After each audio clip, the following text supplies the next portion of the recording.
I don't know what happened, but next thing I know, I'm in a hospital bed and I'm fighting for my life.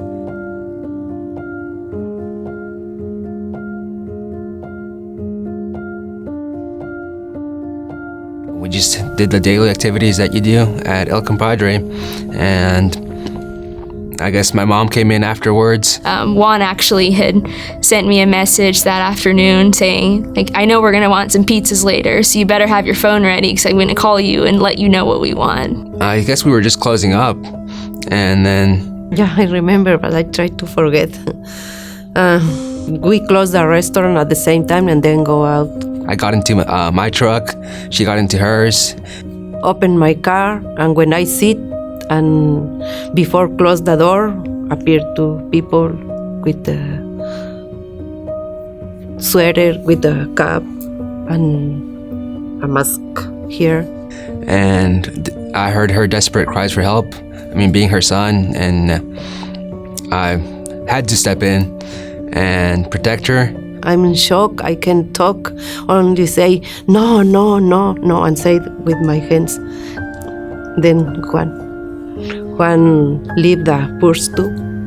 I think she was telling me to let go of her purse, and I was fighting to get it back, but they just shot me. They shot Juan twice. What I say, God, help me. Dispatch called, reported that there was a shots fired, that someone had been shot in the parking lot of the El Compadre on Kings Highway. And I was driving towards Centenary Boulevard when I got the call. But I had arrived right after the two other officers. They went running behind a building back there trying to chase the suspects, which left me and allowed me to go to Juan. He was sitting there in the back parking lot, leaned up against his mom. His mom was hysterical, crying, screaming, my son been shot, my son been shot. He lost a lot of blood, probably dead in a few minutes, I say the police. First Chance provides law enforcement officers with the trauma kits that include combat gauze, which is a clotting agent, and it's designed to fit on the officers' rig belts. First thing I did, when I pulled my trauma kit out, went down to him and tore his shirt open and I saw his wounds in his chest. They were pretty close together, high chest area. Didn't look too good. He's not moving. He's kind of turning pale. I started putting the trauma kit, the combat gauze, into the bullet hole wounds, and he started moving a little bit and making some noise. You would have to take the gauze and pack it into the wound, and then you would have to hold it down on there, because it takes about 3 minutes to stop. Officer Shreveport was able to use his trauma kit on both of the gunshot wounds he had to his chest to keep him from bleeding out. I had my phone turned down while I was writing this assignment, and I flipped it over and I saw all of the missed calls, and I didn't think at all that it was going to be Juan that it was about. I thought it was my mother because she was the one person who hadn't called, and I tried to call everybody, nobody was answering, and ultimately I called the restaurant, and my mom answered in this very shaky voice, and she told me, your brother has been shot, you need to get here right away.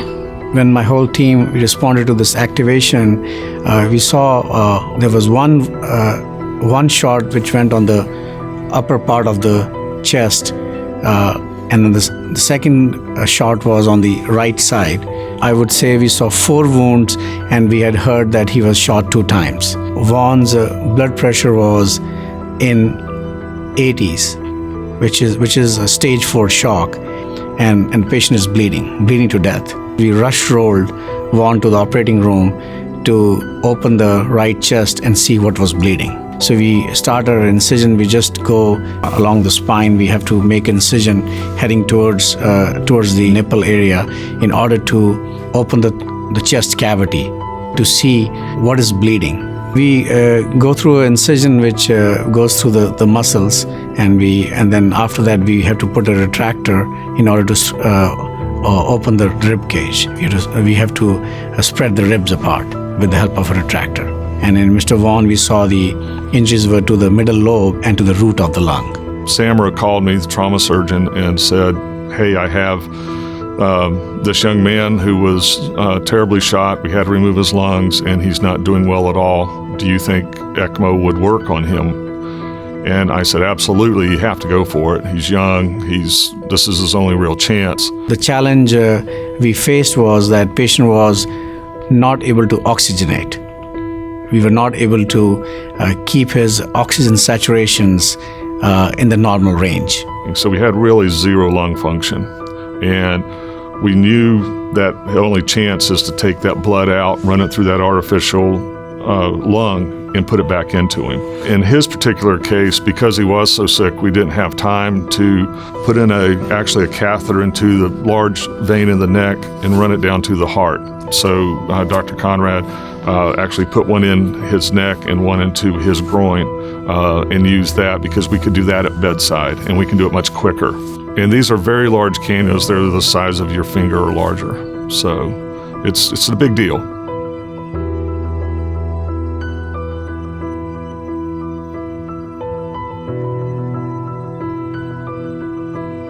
And I pray and say, God, oh, God, I hope you help him. Yeah. Always pray, always. It was crushing, you know. My dad had passed away the year before, and I think I was trying to tell myself, we're not going to be left alone. We need to be strong. Juan needs us. Juan needs us to be calm. And I was just trying to remember what my brother would have done in that situation. He probably would have tried to crack an awkward joke to try to make us smile. And so I was trying to tell myself he would not like to see us breaking down and being just hysterical with sadness and emotion. So try to be strong. Absolutely life and death at any second. And because he was totally dependent on that machine. So if we had a technical issue with that machine, it would have really been over. I can sleep that day. Nothing. Yes, I say, Juan, fight for your life. Everything is good, everything is fine, I'm fine. Your sister is fine. Everything is okay. Fight for your life.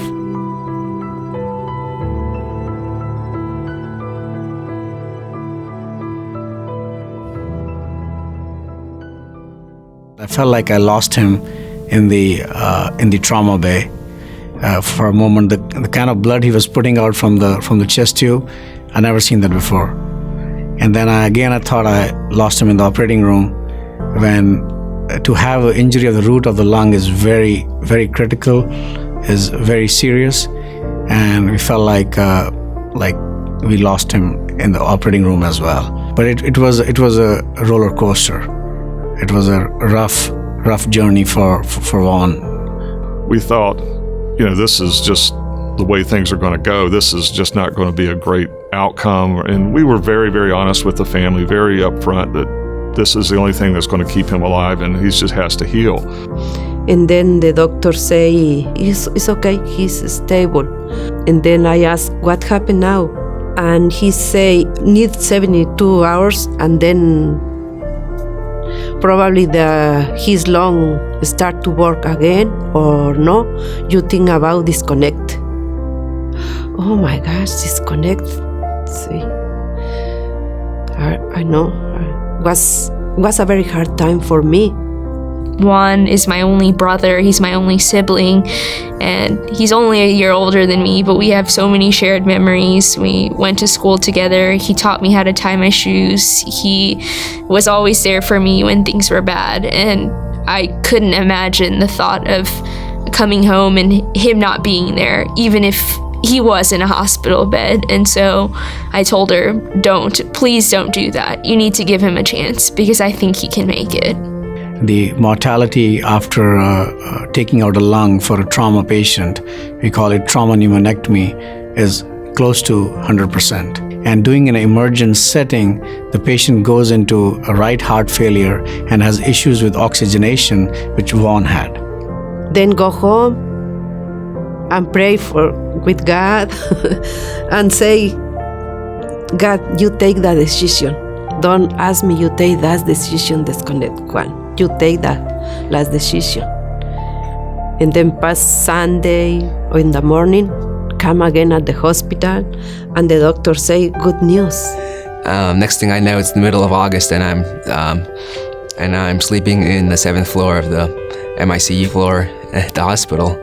I spent about maybe 50 days at University Health from July 29th till about, I want to say it was September 17th. It was a Sunday. I remember the Denver Broncos were playing the Dallas Cowboys. I know it's week 2 of the NFL season. He need physical therapy at the Highland Clinic for maybe 4 months. They were working on getting his endurance up and ensuring that he was able to just walk around and go about his daily life without having any issues because he was missing a lung. I didn't imagine that something like that would ever happen to me. It shows that you can't take life for granted, and in any given moment, your life can change instantly. Juan had sustained a very serious injury, so I won't say it was very unfortunate for what he went through, but he was lucky in a way that there were multiple disciplines involved in taking care of him. And it's the anesthesia team, the emergency medicine team, the blood bank, and all the nurses and the operating room staff, and the ECMO team, obviously. It's a multiple disciplines which were involved in taking care of the patient in a level 1 trauma center, which saved his life. I'm not sure there's many places else that he would have survived. Particularly in this community, though, we take care of the sickest of the sick, and we never say no. And if you're sick, we have the people and technologies to take care of you. We have the dedication of the practitioners. We have the dedication of the nurses with a common purpose that we are willing to take care of you regardless of funds, regardless of your degree of injury. We just say, come on, we'll take care of you and we'll do our best. And if you're critically ill, and if I'm critically ill or my family's critically ill, there's no other place I'm going to take them. And I would pass 20 hospitals to take them here. At the same time, along with the trauma center, we also educate. We educate our med students, residents, and we have an injury prevention program, as well as we do research as well. The chance of survival increases by, I think, 25-fold if the patient goes to a trauma center.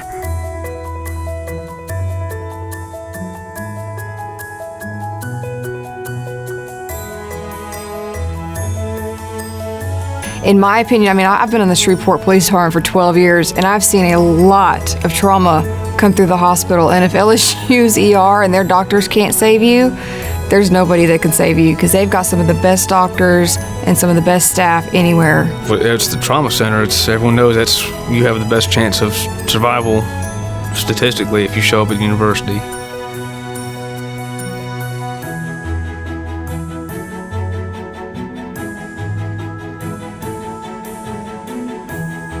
It's a very good hospital, and there are very nice nurses and doctors, and there are very good service. I think they're angels from God. Everybody was really nice and courteous to me. It was a blessing to have them along my care. All the emergency room staff, all the PICU staff, all the MICU staff. I thank them from the bottom of my heart. They're all very sweet, and they all mean a lot to me.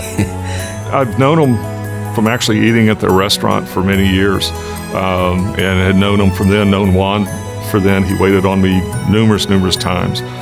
So I had actually known him before, and so it was not an introduction. It was, oh my gosh, how did this happen? I didn't realize that Juan works and his family owns this restaurant, El Compadre, and there were a lot of hospital employees, physicians, and who used to go there, and they know his family. So I got a lot of phone calls the next day. Thank you very much for everything. Yeah, and God bless that's people. God is good and made very good things, and the proof is Juan. Thank you from the bottom of my heart to the doctors, the nurses, the first responders for doing what they do, because they gave my brother an extra shot at life. We owe them so much, and it's a debt that we can never repay. People have asked me how it feels to get shot, and I wish I could tell you, but I don't know. I don't want to go through it again.